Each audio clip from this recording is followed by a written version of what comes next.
暁は集った. Villain groups. They're iconic, they're memorable. They say hero is only as good as his villain, and sometimes a manga's best writing can be found in its antagonists. But there's one villain group that's consistently brought up in contention for the best. The Akatsuki.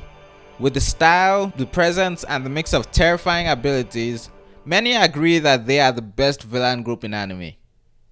Now, personally, I haven't read every manga and watched every anime, so I can't really say that for certain.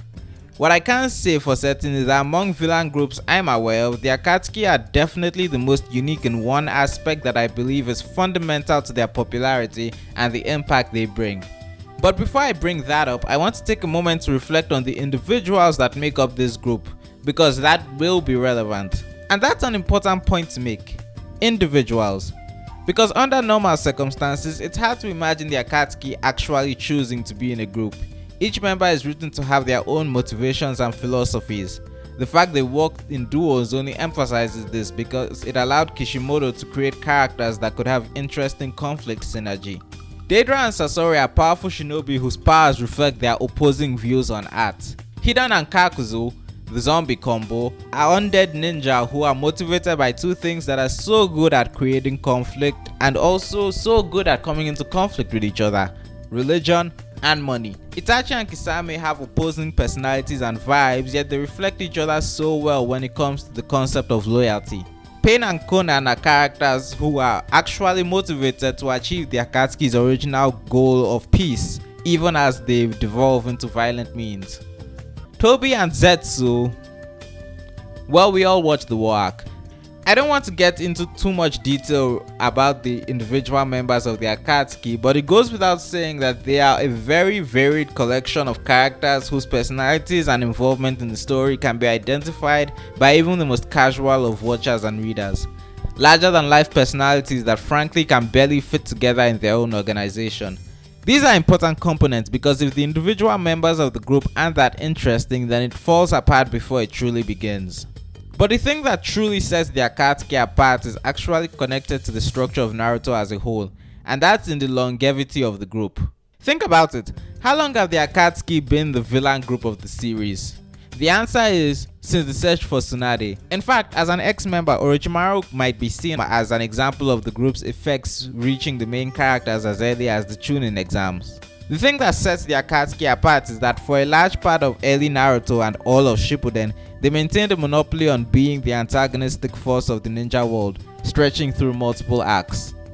Compare them to their competition among other shonen: Bleach, Fairy Tail, Black Clover, One Piece. Most of these stories have multiple villain teams, each relegated to their own specific arcs.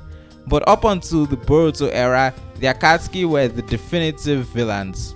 Of course, this isn't as simple as saying that you should maintain one villain group for a whole story. Different stories require different things. But that's where it's important to look at the structure of the story and how the Akatsuki act within it. Take the Kazekage Rescue Mission. It's an arc that has the Akatsuki as the villains, but Deidara and Sasori act as main antagonists, with Sasori essentially being the final boss. Then there's the Akatsuki Suppression arc, where Kakuzu and Hidan act as different final bosses to the two different storylines running through it. Or take a look over at what Sasuke is doing. Deidara acts as a sort of mid-boss on his way to defeat the current villain of his life, Itachi, and everything from the tale of Jiraiya the Gallant to the Pain arc had Pain take center stage as the story's main villain before Obito steps up to the plate. This is where the individualistic nature of the Akatsuki comes into play. They act not just as a villain group, but as a group of final antagonists that work together. And because of this, most of them have a level of development you simply wouldn't get if the entire group was fought in a single arc. Take a look at the Espada. Quite frankly, characters like Zomari, Stark, and Haribel, while not terrible, are simply limited because to try and develop them to the same level as, say, Grimmjow would get in the way of the plot. But Hidan and Kakuzu, who would probably be the most forgotten and least developed members of the Akatsuki if they were all fought in one arc, get the whole of the Akatsuki Suppression arc to themselves and even act as a driving motivator for the emotions of the arc. Each individual Akatsuki member essentially gets to shine with all the focus you'd expect from a main arc villain in another anime. And this is where the individuality comes back as an important factor. While the Akatsuki are focused on the same goal, they are independent enough to give each conflict a unique flavor. Sasori's motivations and the emotions he brings forth in the fight he dies in are different from Deidara's, which in turn are completely different from the deaths of Pain and Konan. While they are all ostensibly part of a single organization, the conflicts never feel repetitive.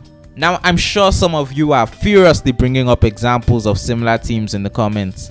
There's the Phantom Troop, who are long-lasting and rather well developed, but they only appear sporadically through the story and very rarely are the focus of the arc they are in.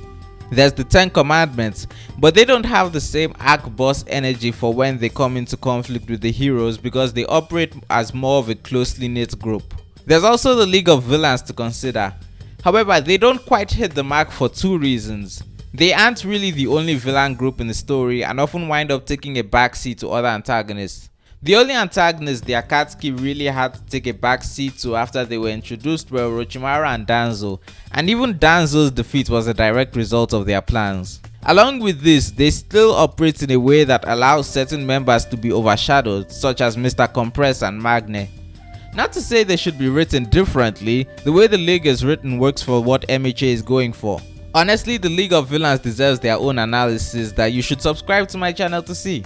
I'd also like to bring up the 12 Demon Moons from Demon Slayer, mostly to say I'm an anime only on that one, so I can't really speak on the quality of the whole group, though the ones we have seen who weren't killed by Muzan do exemplify what I'm talking about, with each battle to take down one of them being an amazingly animated emotional climax to the arcs they appear in. Maybe this will be consistent, or maybe the remaining members will be fought all in one single arc and completely be irrelevant to my point. I couldn't say, but I just like to point out that every time one of the moons is taken down, the show winds up trending on Twitter and we're still on a single antagonist group, which probably makes Demon Slayer the closest to what I'm talking about. Now, I'm not saying that villain groups who don't do this are bad. This isn't meant to ask for more villain groups that operate like the Akatsuki. It's simply an analysis on why the Akatsuki are so popular and how the way Naruto is written may have contributed to that. And my conclusion is that they are written in a way to allow almost every member to essentially receive the development and focus of a final antagonist of an arc, which, combined with the quality of their writing as individuals, allows for a level of memorability that simply would not be possible otherwise. If you enjoyed the video, please leave a like, comment your thoughts, and subscribe for more content. Thank you and good day.